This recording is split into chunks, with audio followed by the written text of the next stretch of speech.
Okay guys, how's it going? This is Nate with Golf Made Easy. I've gotten a lot of good feedback from the first two videos, and it's been so cold and raining here like every day in Arkansas that I haven't even been able to get out and make the videos that I've been wanting to make. But from the feedback and one of my old students in Illinois, I've been getting a lot of questions and what I should make my videos on, and one of the requests is when to set your wrists in your backswing and how to make sure that we follow through in the right order.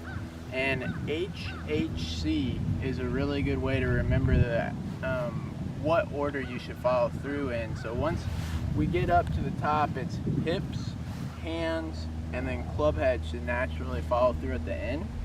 And so HHC. But on the way back, what's really important is that an early wrist set has always been best for my students, and that's always been a really good way for them to stay consistent, because it's really easy if I set my wrist at the beginning. I know they're set, I don't have to think about it anymore, and if I set them here, it's really easy now just to drag the rest of the way up and then be able to focus on one thing only, which is turning my hips and pulling back through the ball.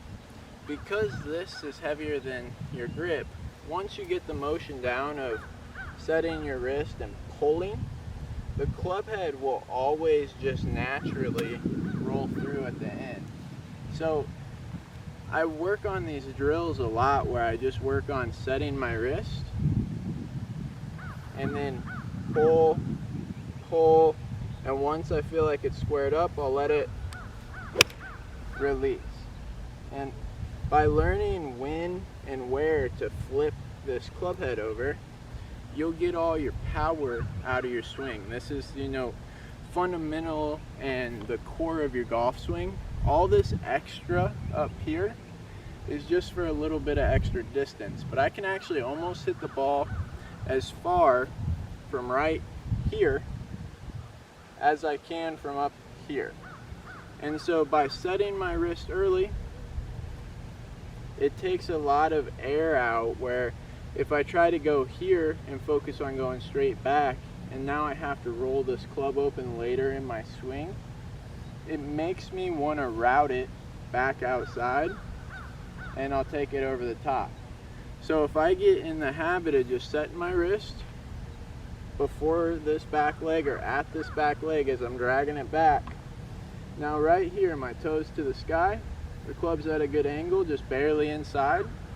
And now I'm just going to get here and think HHC, hips, hands, and then right, because my body's turning, the weight of this club's just going to flip. When I'm done flipping it, you see now the toe of the club is to the sky. And if I work on that, my ball striking is going to be great. Just nice and simple, just focusing on the timing, setting my wrist, and when to let it flip. Some people call it flipping the triangle because we start here with the triangle, we drag back, and now I've flipped the triangle open. Now it's here. You see this arm should be covering up this arm. Now I'm going to pull, square it back up, and then just let it flip. Now this arm is covering up this arm. If we get a back view of the angles here, you guys, I'm going to show you the route that you should take this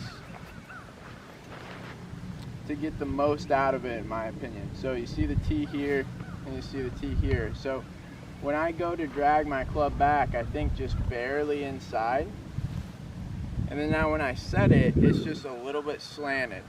Now from here I'm able to go up, and the big thing about not being too far back or too far outside, just this nice little slant, allows me to turn and drop this club and my left arm right back down the same angle it came from and fire it to the target. It's really important that you think barely in and then turn and fire to the target. When you do that, it creates just that nice little draw, or that nice little straight ball. So There are a couple tips to work on doing this. And you want to set up the lines, you want to set up either a tee or alignment stick, or you can just work on what I call a walkthrough, where you'll set 2 to 3 balls up, just work on setting it open, and then releasing the toe of the club to the target at the right time, and just focus on just that mechanic.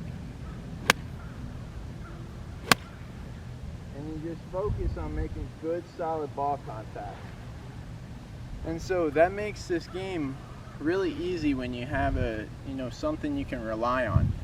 If you can sit here, set the wrist, pull, be squaring it up, but my hands are still in the lead, hands are still in the lead, and then release it, you have all of your lag of your club head still right there, so you get maximum distance, maximum pop on the ball. If I get where I release that lag early, no power. So this is a really easy way to become more consistent. And just remember though, once you set your wrist, you want to think you're going to drag it the rest of the way up, and then now H, H, C. Let the C just naturally flip over.